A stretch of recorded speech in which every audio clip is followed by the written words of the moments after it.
तर तुम्ही कच्च्या पोह्यांवर कधी बेसनचं मिश्रण घालून बघितलेत का? त्याची एक भन्नाट रेसिपी तयार होते. तर सुरुवातीला आपल्याला अर्धा कप एवढं बेसन घ्यायचं आहे आणि अर्धा कप एवढं पाणी घ्यायचं आहे आणि पाणी थोडं थोडं घेऊन मस्तपैकी बेसन फेटून घ्यायचं आहे. नंतर त्यामध्ये हळद, मीठ, मसाला हे छान मिक्स करून घ्यायचं आहे आणि हे सगळं बॅटर पोह्यांवर घालून घ्यायचं आहे. पुन्हा अर्धा कप पाणी घ्यायचं आहे आणि ह्या पोह्यांमध्ये घालून घ्यायचं आणि हे 5-10 मिनिटासाठी बाजूला ठेवून द्यायचं आहे. 5 ते 10 मिनिटांनंतर पोहे छान भिजलेले आहेत. आता हे मिक्सरमध्ये घालून घ्यायचे आहे. पोह्यांचं मिश्रण छान भिजल्यानंतर अर्ध मिश्रण मिक्सरमध्ये घालून घ्यायचं. त्याच्यामध्ये कोथिंबीर, मिरची, आलं, लसूण हे सगळं बारीक वाटून घ्यायचंय. नंतर त्या बाउलमध्ये बाकीचं उरलेलं मिश्रण सुद्धा आपल्याला बारीक करून घ्यायचंय.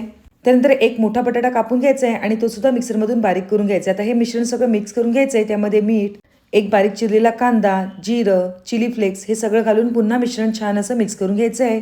पॅनला तेल लावून घ्यायचंय आणि केलेलं बॅटर ह्या पॅनवर घालून घ्यायचंय आणि थोडासा पाण्याचा हात घेऊन व्यवस्थित असं थापून घ्यायचं आहे. ते आपला तयार झालेला आहे कच्च्या पोहे आणि बेसन पासून मस्तपैकी पोटभरीचा नाश्ता. याची पूर्ण व्हिडिओ तुम्ही युट्यूबवर पाहू शकता.